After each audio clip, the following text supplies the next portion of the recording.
Hey guys, welcome to another epic episode of Make Your Mark podcast. Now, oh my goodness, I have an awesome guest for you today. And how I know this is because we've been already chatting behind the scenes, and oh my goodness, her energy is out of this world. Now, her name is Tash Jefferies. She is a founder of TashJefferies.com. She's a dynamic figure in startups and is a three-time startup founder, speaker, author, and digital strategist. Her role as 500 Global Mentor, TEDx speaker, and Huffington Post top 50 health blogger showcase her prowess. Now, she's armed with a chemistry and biology degree, 2 decades of sales experience, and 7 years in consulting.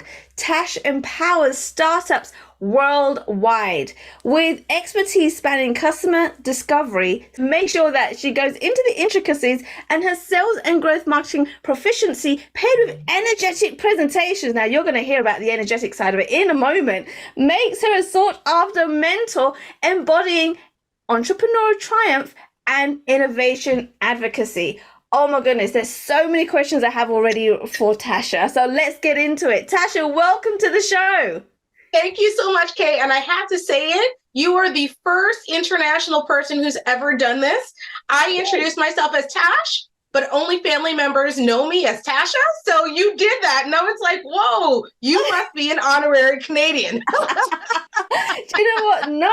So I have been to Canada a few times for sure.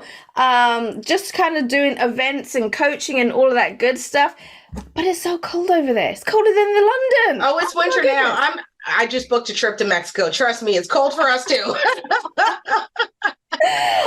know what? I find the weather in London is miserable and is cold. But when I came to Canada, the level of snow that you have over there, I was like, I'm not leaving the hotel. It's not happening. I live in the country, so I get it is normal for me to get more snow than is my height because I'm only 5 feet. And so it's normal to walk outside and be like, okay, I'm going to get lost. I have to seriously shovel. Right. Did you say you're 5 foot tall? I did. Yes. Okay, so I'm 4'11". So I hear you. I hear you. You know what? I'm sure you get it like I do too. We do not look our height. I never would have guessed. You look like you're like 6 feet tall. Right? So when I'm on Zoom, people don't understand it. They see me in real life when I'm speaking on stages or our events, and they're like, "Oh my God, you're like this big," right? Yeah. I get it all the time too. But you know what? We're small, but we're powerful women. Right? Mighty, so, super mighty, yes. Yes, exactly. Now, Tash, you have done so much already, right? You have built businesses all around the world and you've taken them to a whole different level. But I'm guessing it didn't all start from there, right? It didn't just happen overnight, right? So tell me a little bit, and all of our listeners as well, what was that journey like for you, right? What were some of the ups and downs? Well, I'll tell you the kickoff, and it's so funny because I just recorded a podcast and I realized I told the podcaster the wrong dates because it seems like a lifetime ago. But I can tell you my entrepreneurship startup journey started back in 2011. In that year, I ended up getting viral meningitis and it changed my life. I had to make an exit from management consulting and do something else. I realized I had just been running myself into the ground. I lost one of my brothers very shortly after I got sick. And then I almost lost another brother as well. And so it was a year of like, okay, it was as we come to call it now, come to Jesus moment. Like, this is a point where you do something. And it was that led me to starting out on my own. So I left management consulting, which I had been doing for 7 years, and decided to become an entrepreneur. And oddly enough, I started out as a wellness coach, hence why that Huffington Post top 50 health tweeters came about. I never in a million years would I have imagined I've done that. And since that, I published my first book. I did my TEDx talk. I've been a digital strategist and then turned into a marketing tech founder. then an HR tech founder. And now I am a global mentor for other founders who, just do things differently. And so there's been a lot. But yeah, health was one of the major reasons why I decided to do things differently, shake it up. And people ask all the time, like, could you have predicted this? No, my life is nothing like I even would have imagined it even 5 years ago, to be quite honest with you. Right. Now, there's a couple of things that you've already mentioned there, right? That I want to kind of do a deep dive. First of all, course, I love the fact that you have gone into the whole tech marketing world as a woman, right? Because it's very male dominated, right? And so I love that. I love that. I mean, I'm all about the tech and AI and Web3, and that's where I'm taking a lot of my clients into as well. And I've seen like there's not many women that do this. So I got to give you like a high five or a high 10, right, from doing this years ago, because it was even less known of back then. Okay, let me tell you. So one of the things that I do, and again, I mentor founders globally. So I work with tech companies all over the world. And it never ceases to amaze me, like, to be a woman in this field is rare. To be a woman of color in this field, even more rare. And then I'm in Canada. Like, there have been countries I've gone to, and I don't even think they realize there are Black women and Black people here in Canada. So that's a whole other ballpark. And so I've just gotten used to, and I actually embrace the fact that I'm almost like a unicorn, because I've really not come across any other, women of color very rarely in this field. And the ones that I do find, we stick together like glue, because there's not that many of us, even like in the world of mentorship, mentoring tech companies, working with tech companies. There's not that many of us. So we happen to find each other, and we have a community, and we stay strong and support each other and continue to do this work. I love it. I love it. I mean, I have a podcast agency, right? And one of the things that I learned is, oh my God, I'm the only Indian, British, right, that actually owns a podcast agency in the world. Okay. Like, hi, 10. Right? Unbelievable. I'm not surprised. It's insane, but I'm loving it. Again, we can call ourselves a unicorn, right? This is what makes us stand out for sure. Now, you went from being in corporate to saying, oh my goodness, no, I need to build my own business. I need to go down the entrepreneurial road. We both know it's not that easy. No. Right?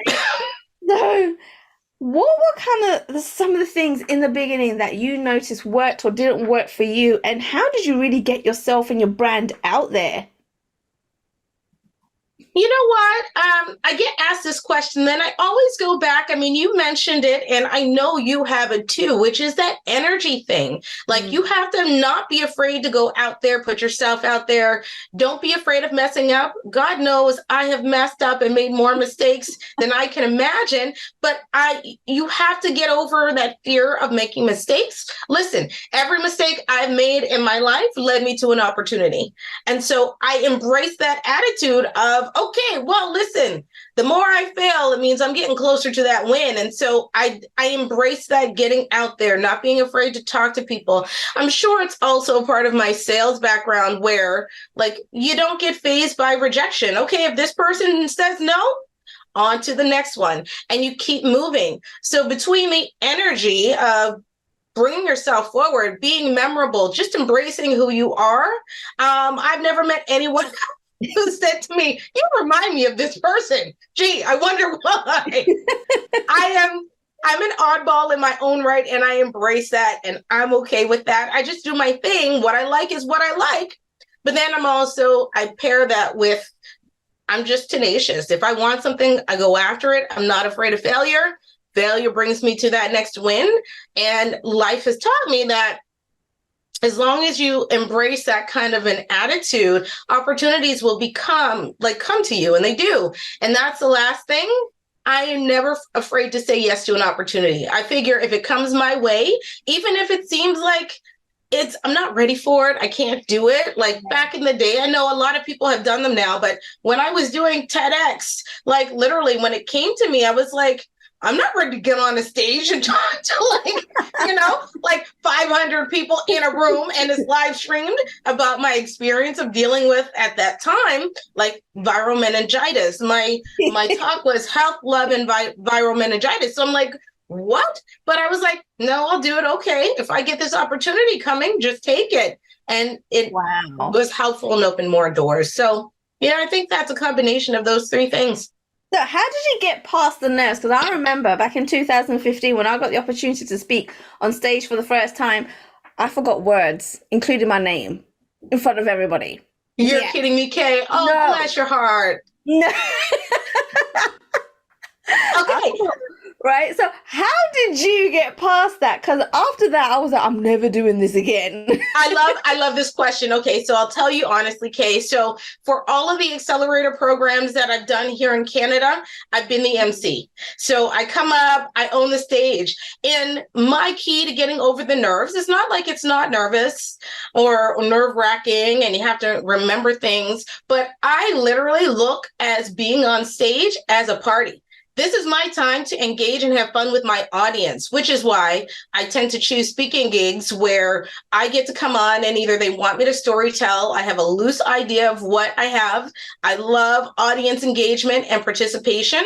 So I'm not one of those stodgy kind of speakers that'll just come up and everything is read off a script. I don't do scripts on stage. Right. And honestly, I come and I think of everybody in that audience as my buddy and they gonna have a good time. Like they're coming for entertainment and for fun. And since I started viewing it like that, I literally love doing it. I MC all the time now because I get the energy in the room riled up. People feel pumped. They're like, how are you doing this? And I'm like, I love people. I love humans.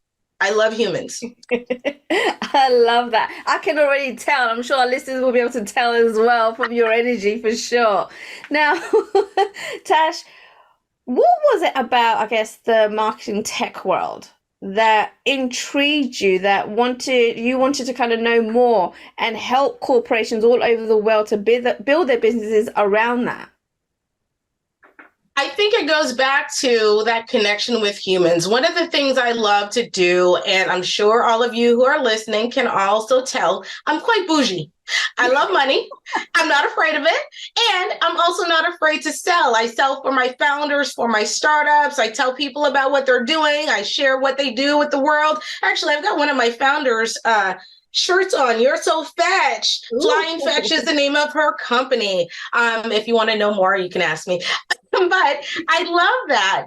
And I've always been intrigued with like this digital world. How are you using the message that you're sending out to people? Are you attracting the right humans to what you want? People sell to people, even online. And I've always wanted to optimize and make that best message for companies so that if their ideal customer sees that message, they automatically are drawn in and say, yes, I want it. And it was one of those things I didn't realize I was good at it until I started doing it for myself. And then I realized, wow, I'm building a business. And other people kept coming to me saying, can you help me do this too? And again, it's very similar to what I said earlier. Opportunity comes, you say, why not? Yes, okay, I'll do it. And then I started getting stellar results for my companies, like increasing revenue by 400% in one campaign. That's a crazy outcome to me. And so when I realized what I was doing was working, I was like, okay, let's keep it going. Let's help more businesses to become sustainable and drive revenue. And so to this day, all the marketing that I do with my founders is all about how do you make it more human? There's a concept that I refer to, which is jobs to be done, which is what is that thing that your potential customer really, what's the progress they want to achieve in their life? And how do we make that come across in your marketing and your advertising without saying it directly, but so that they can feel it? They can look at it, they can hear it even, and they just come and they're like, this is for me. Where have you been all my life? And so that's literally the process that I take through with all of the startups and the companies that I work with. Oh my goodness. And I guess it's that whole saying yes opportunities, right? Not seeing the challenges, but seeing the opportunity, the solution that you can bring to your clients, which makes you really powerful and gets your clients the results because you're like, oh my goodness, I'm going to take up this challenge. Nothing's too difficult, right? Absolutely. That's exactly it, Kay. And it's just being on the lookout. So I am very intuitive and aware, and I stay looking for where's the next opportunity going to come. And I'm in there in like Flynn, as they used to say back in the day. I'm dating myself. As you could say from my intro, I am a lot older than most people would think I am when they look at me. And I love that. I'm like, yeah, Yeah. I've been around. I get the same thing because I am a lot older than I look as well. People are like, you know, you must be in your 20s. How have you done all this? I'm like, I'm not in my 20s. I'm not in my 20s. Embrace the cane. People are paying for that. I'm telling you, yes, definitely. Now, where do you feel like, because I know there's a lot of people out there, a lot of listeners out there saying that it's easier said than done, right? They're like, if you've never done it before, you don't have the confidence, right? How can you start saying yes to things, right? How can you just take on opportunities and just kind of go with it when you don't have no experience, you're maybe just starting out and you really don't know what it is that you're doing, you're just going with it. So where and how do you build that confidence?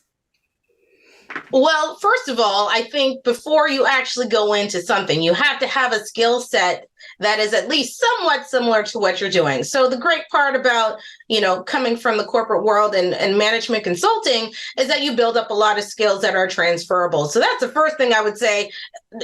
If you have absolutely no idea, like, about the industry, there are so many courses you can take, even on LinkedIn, online, like, go back to school, like, do something so that you have those skills. But once you have those skills and you know that they're transferable. So for me, I've been doing very similar work in sales and marketing in that corporate world. And so to me, it was an easy transition to say, well, listen, now I'm going to do it for small, medium-sized businesses and startups. And so it wasn't like it was completely new to me. But I think the biggest challenge, especially if you're new to business or you're just about to create a venture, is to move beyond the fear and say, listen, I'm going to learn this. I'm going to crack this. I know I have the skills and the confidence to do this. It might be something new, but I'm just going to do it anyway. Right. And I'll give an example. I'll give a perfect example. So when I started doing mentorship for startups, I've been doing it in Silicon Valley, in like the heart of where startup Mecca is, so they say. And then I had been back in Canada taking a breather over the winter holiday, and I got an opportunity to fly. This is one of the first gigs that I did overseas, to Riyadh, Saudi Arabia, and do one of the 3-month programs. Now, before I had been mentoring, like, a couple of hour sessions on and off for the previous year and a half, 2 years. But this was something different. I was going to a whole new country, a whole new culture. I had no idea what I was heading into. I did my research, had my family kind of do a little intervention and say, no, you shouldn't go. But I was like, I got to go. Like, my spirit is calling me to go. There's something that's waiting. There's something that's new for me there. And I did it.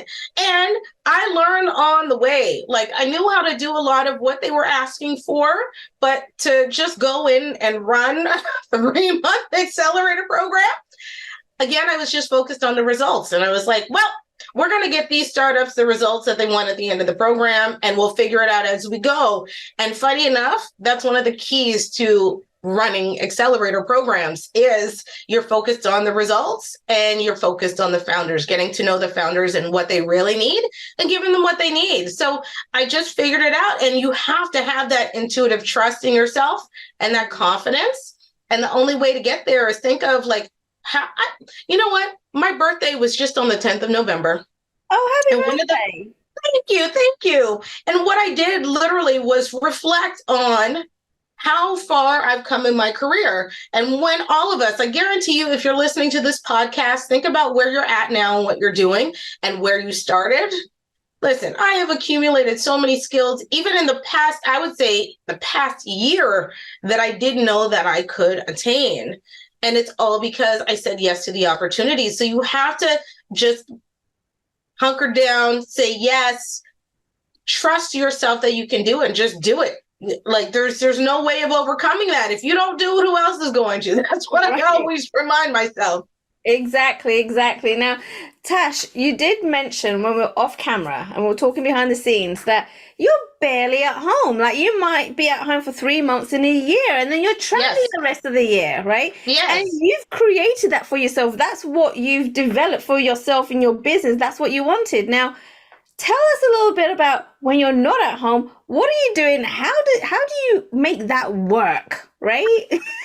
Well, okay, let me tell you, I just got through an absolutely unbelievable year. So usually what happens is I run 2 full-time 3-month programs per year.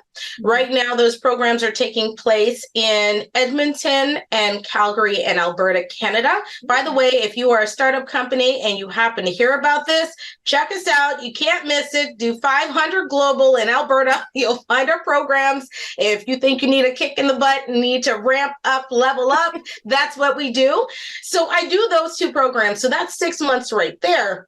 But then in between when we're on break, I also do boot camp accelerator programs. For instance, I did one in Cairo.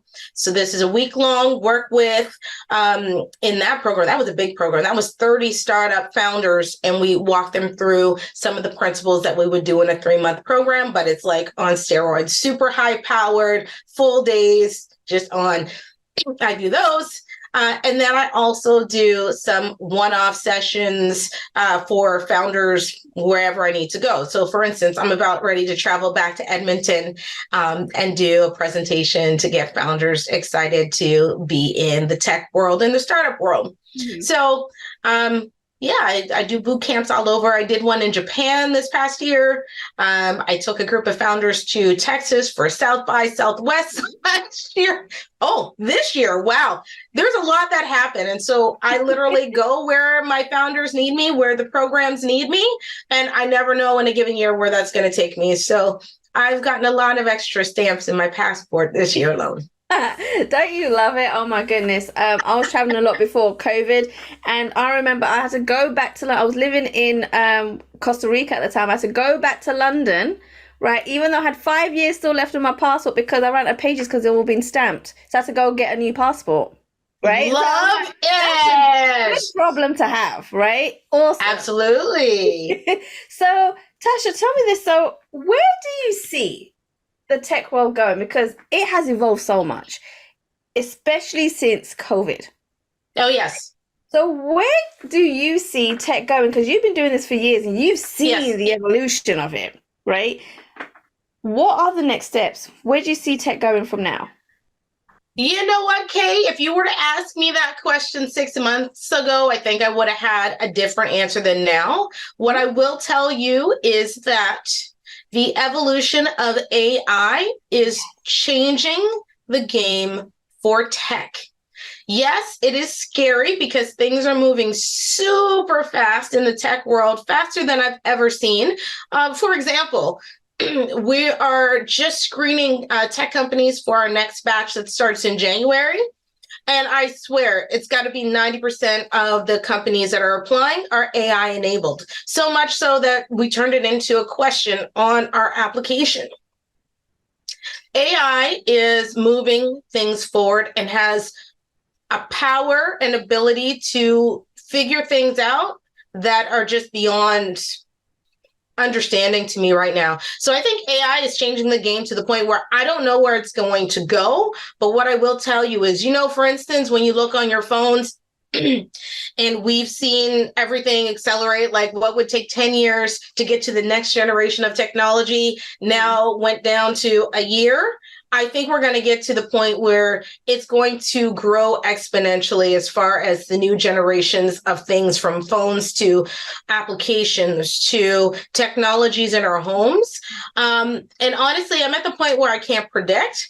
However, I'm lucky in that I get to witness what companies are doing in real time as I do these programs across the world. I do programs in Europe, all across MENA, in North America. And I see it happening before our eyes.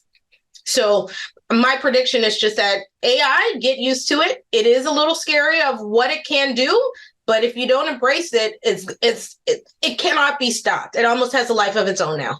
Right, I totally agree with you there. Like, if a business isn't implementing AI in some way, then those businesses are going to get left behind, right? Because Absolutely. AI is just developing, tech is developing, and we got to keep ahead of the curve. And we should have learned a lesson by now, especially with the pandemic, right? Like, with so many businesses failing because of the pandemic, we should have learned a lesson now. We need to keep ahead of the times and tech to make sure that your business isn't taken away by anything, right? Because you never know what's around the corner. Oh, listen, and as fast as technology is moving, if you are not able to stay up with the times and keep your business, doesn't matter even if you're a small business, if you are a service provider, if you are an innovation based, like you just like to create things, if you're not using technology in some way, shape, or form, you're going to get left behind. And so that's not a scare word or comment. That's just, this is real. We're keeping it real here. This is how it is. So it's happening. But I can tell you, and I will say this in case we have any tech founders who are listening. One of the things that I personally am on the lookout for is any tech company that has an interest in upping the game related to customer service. Think about it. Ooh. Do we still have to call and wait on long lines for things and they still haven't figured that out? It is almost 2024. Can we get our game together and create some technologies that help stop this crap from calling in on a line and waiting on hold to get to someone? Can we not fix that? So if you are a tech founder and you're interested in customer solution tech, please hit me up because I'm ready to get behind any company who's willing to take that on. It's too long and there's so much crappy customer service out there. Let's fix it. Let's help people. I love that you brought this up, right? Because now this raises more questions. I know this is meant to be a 30-minute episode, but it might go on a little bit longer, Tash. I got to let you know. It's all good, Kate. And so, customer service, people are saying, well, I'm hearing all sorts of things at the moment. Like, people want to hear a human being. They don't want to hear a machine. They don't want to hear a bot. But then there's loads of businesses that are implementing automation, AI, all this stuff. What is your take on that? Do we still need to make sure that there is an actual person at the end of the phone? Or is it okay to implement bots and AI and automation and tech? So I would suggest to any companies who are out here, number one, you have to be aware. Sorry, millennials, if you're out here, but the truth is, I don't know why y'all hate speaking to real people most of the time, but you do. You just want to be texting, let me go on chat and let me do this. So you do have to make it available. So yes, if you are a company and no matter what field you're in, yes, you do have to make those services available. However, there are so many cases where you need to talk to a real person, and that piece needs to be optimized. I don't think we're ever going, like for me, for instance, I just booked a big trip to Mexico. Finally, I haven't had a vacation in over a year, so I'm going. And it's great to know that you can pick up a phone, but why am I sitting on hold for 20 minutes? Can we not fix this process? Can I not put my number in, give you a time slot when I'm available and you call me back? Yeah. It's a very simple fix. And I think too many companies are just so used to doing it the old way. And it takes those of us who are innovators to come along and say, listen, if you gave your customers an option, would they take it? And yeah, they would. And they want to save time. They want to talk to real people. They want to be able to have that human connection. But can we make that a lot easier, please? Yeah. Do you know what? Again, you brought something really interesting there. People have been put on hold for a long time. People ain't got patience for this anymore, right? I know I've done it when I'm trying to get hold of companies and I'm like holding. Sometimes it could be an hour, right? And you either have to decide to put the phone down, call back another day, and just see it and just take it from there. Now, what I'm finding is a lot of people, you can tell them that there's a solution, there's this, or you can have your head banging against a brick wall. But a lot of companies don't listen until something happens. And all of a sudden they're forced to listen to a solution. What is your take on that? Because I've come across that so many times, and something drastic has to happen before they actually take action. Of course. Well, unfortunately, that's just how it goes. However, that is why I work with startups, because what we do is we go look for those low-hanging fruit. Find those companies who've had literally lawsuits because they've had people waiting online too long, and then go offer them an opportunity that for a solution that we've created that will solve that problem so that they won't have to deal with it again. Guess what? Don't bang your head against the ones who you have to force to listen. Show them that it works, and then take your testimonials from the people who are getting the progress or the results from your solution and let that run. Because if you say, listen, sorry, I'm going to use names here. If you're luxury company A and you need a good customer service line, you get them. And then you go and talk about customer luxury car B, say, listen, A just signed up for this. So if you're not going to do it, you're going to miss the boat. That's how you grow a business. That's how you grow a startup. That's how you grow the technology. You have to spread it, but you have to show that you can actually get the results first, and then let that speak for itself. I like that. I like that. Now, Tash, again, we're talking about tech and how it's evolved so much. How have you kept up with, everything that's going on and with the tech and how it's evolved and all these different AI platforms that's coming out? How do you keep up with tech yourself? It's very easy. I love my founders. My founders know who I am. They reach out all the time. I watch what they're doing. I have WhatsApp groups for all of them. Like I've said, I've worked with more than 300 founding teams at least now. I'm sure it's getting, by the end of this year, it'll probably be up to 500. And so I listen to my founders' networks. I mentor on a few different programs. So I do 500 Global, which is my main, it's my baby, but I also mentor with Andreessen Horowitz, or as it's known here, A16Z as well. So I'm involved in quite a few startup ecosystems as well. So I get to see what's cutting edge as it's coming out. And again, I have founders across Asia, across MENA, across North America, across Europe, pretty much a good coverage of the world. And so I see what's coming out from wherever it is, and I stay up to date, and then I do my own research there. And of course, I use AI, because once you have AI, whether it's Chat GPT or Bing, whatever you're using, you do a quick couple of searches and bam, there you go. You know what you're searching for. You can find the most up-to-date news that you need. So I use technology, I use people, my community, and technology. Absolutely. I love it. So you get to work with all these companies, so you get to cheat. You probably get to see some of the stuff that no one else sees yet, right? That's awesome. I totally do. It is so awesome. And I look back this year and realized I am super privileged. I know that there's not that many people who do the work that I do. We are a sought after bunch. But it is a privilege. You get to see what's moving the world forward. There are a lot of technologies that are coming out that are actually transformational in how we maintain our world and our environment. Energy that's super important for us. How do we make sure we have a world 1,000, 1,000,000 years from now? There are startups who are working on those solutions. And so it's kind of cool. Oh my goodness. Now, Tash, I know people are thinking, oh my goodness, I need to speak to Tash. How do I get hold of her? So where can they go to connect with you? So number one, you can always go to my website, tashjefferies.com. There are always slots there. But the easiest way where I'm going to see you and also check you out, because I do my research, is Tash J on LinkedIn.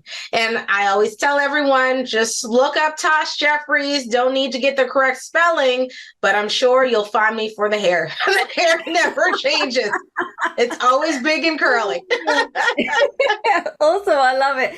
Guys, listen, Tash has got the behind the scenes scoop on tech, right? She knows what's going on out there before the rest of us do. So if you want to make sure you implement the tech in your business, the right tech to make sure that you're moving forward with the world for your business, for your clients, then you need to get in contact with Tash.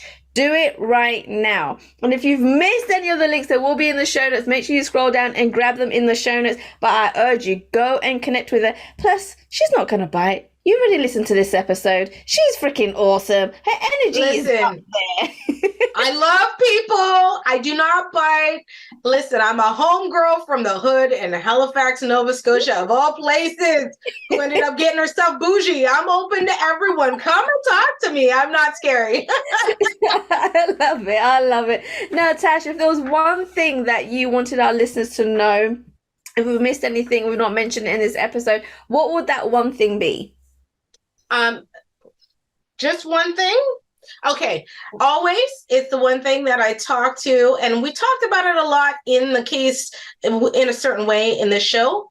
Talk to your customers, please, please, please. Don't just sell something, a service or a product, and then just leave it out there. Go back and actually go on Zoom here, pick up a phone, go visit them, but talk to your customers and see if they are actually getting the results that you promised from your solution. Because that is the key to unlocking the power within your business. Doesn't matter what size you're at, if you're just starting out or if you're seasoned, please don't be afraid of people. Go talk to your customers, talk to them more often. If you can talk to your customers every day, even better. But always go back and talk to your customers. To me, it is the key of building a strong business, whether it's a tech startup or an entrepreneurial solopreneurship. Talk to your customers. I love that. Thank you so much, Tash. Oh my goodness, so many golden nuggets in such a short amount of time. Thank you. Thank you, Kate, for having me. Thanks for listening to Make Your Mark podcast at www.makeyourmarkpodcast.com. Make sure you hit that subscribe button so you get this and every other episode that comes out. We have lots of great stuff coming, so make sure you hit subscribe so you don't miss it. And thank you in advance for all the reviews and comments. I appreciate it so much. And I look forward to serving you in next week's episode.